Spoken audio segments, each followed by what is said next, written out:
La Russie ou l'Ukraine? En tant qu'Africain, qui choisir dans cette guerre?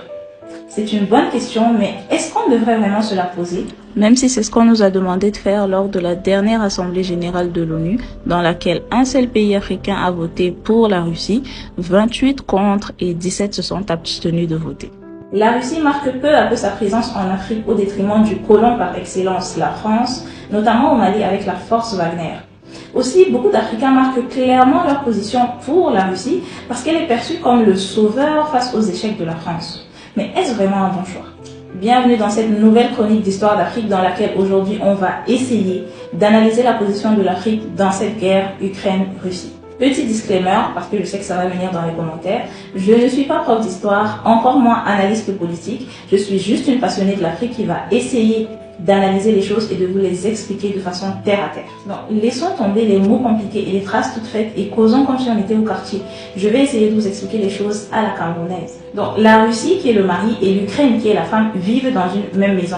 Ils font le bien en reste et ils ont beaucoup d'enfants, entre autres la Géorgie, la Biélorussie, la Hongrie, bref, tous les pays de l'Europe de l'Est qui finissent par I là.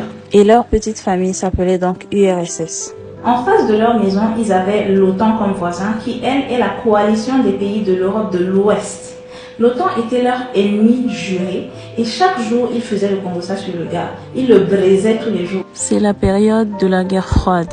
Pour consolider donc leurs relations et leur complicité, et aussi pour éviter que les secrets ne sortent de la famille, la Russie et l'Ukraine décident de se marier en 1955, et c'est ce qu'on a appelé le pacte de Varsovie. Bien sûr, tous les enfants aux alentours signent aussi. Le mariage étant ce qu'il est, les deux partenaires ouvrent les yeux, ça ne marche pas et ils divorcent en 1991. Maintenant, l'OTAN qui a vu que le mariage n'a pas marché, commence un peu à zioter l'Ukraine et se dit qu'il peut aussi tirer sa part sur ça. Bien sûr, pour atteindre une femme, il faut passer par ses enfants. Il commence d'abord par courtiser les enfants, la Géorgie, la Hongrie, bref, tous les pays que j'avais cités tout à l'heure là, qui acceptent. Maintenant, la Russie qui voit ça se dit, mais le voisin, c'est comme s'il veut quand même m'arracher ma famille, hein. Sauf que l'OTAN, c'est un peu le voisin hypocrite de tout le monde qui sort le matin et quand il te voit devant ta cour te dit bonjour. Il a même assuré à la Russie que jamais il ne va draguer sa famille. Il a même signé un papier. Sauf que, avec ce qu'il a fait avec les enfants de la Russie, il a violé cet accord-là déjà 5 fois. La Russie voit que là, quand même, ça commence à sentir mauvais et que ses secrets risquent de sortir si jamais l'OTAN arrive à conquérir son ex-femme, l'Ukraine.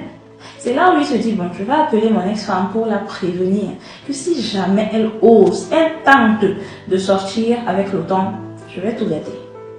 Il fait donc ça.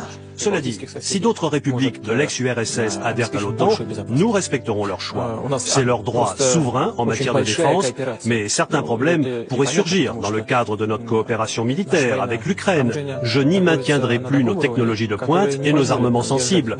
L'Ukraine pourrait alors avoir des problèmes, je le dis franchement. Et comme nous les femmes, on est pas mal têtus, l'Ukraine se dit, ah, celui-là il me raconte quoi, dis donc, j'ai ma vie, je fais ce que je veux. Donc elle commence à fricoter avec l'OTAN. La Russie dit que merde.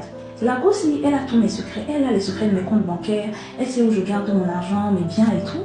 Quand je dis ça, je parle des 5 usines bactériologiques de la Russie qui sont basées en Ukraine et aussi des bases militaires et tout ça. Donc elle se dit, si jamais les deux gens la fricotent, moi je perds tout en fait. Ça ne peut pas se passer comme ça. La Russie a donc commencé les bombardements et l'Ukraine nous dérange maintenant avec les pleurs du boulet alors que c'est elle-même qui allait chercher les problèmes. Maintenant, les deux sont en train de se battre. C'est comme si deux éléphants se battent là-bas en haut.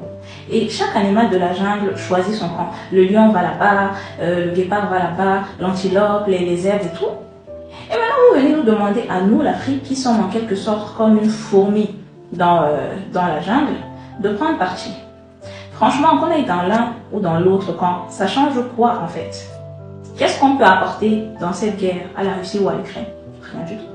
Donc c'était un peu pour vous dire que cette guerre, en fait, elle résulte du conflit entre les grandes puissances, en fait. Nous, on est en quelque sorte les tisas, donc on attend à côté et c'est le porteur qui va venir remporter notre cœur. Donc si dans votre bagarre, vous deux vous mourrez, c'est clair que nous, on va aller choisir un autre pays comme Sugar Daddy. On n'en a rien à faire. Nous, on regarde juste nos intérêts. Comme on dit chez nous, on ne met pas sa bouche dans l'histoire de deux personnes qui se sont vues sans caleçon. Donc finissez votre guerre des ex et après, nous, on va se positionner. Plus sérieusement quand même, petite pensée à tous ces migrants et étudiants africains qui sont en Russie et en Ukraine, qui sont discriminés, victimes de racisme, qui sont laissés pour compte dans cette guerre, à qui on empêche de monter dans les trains ou les bus pour quitter les zones de guerre et donc personne ne parle. On est avec vous.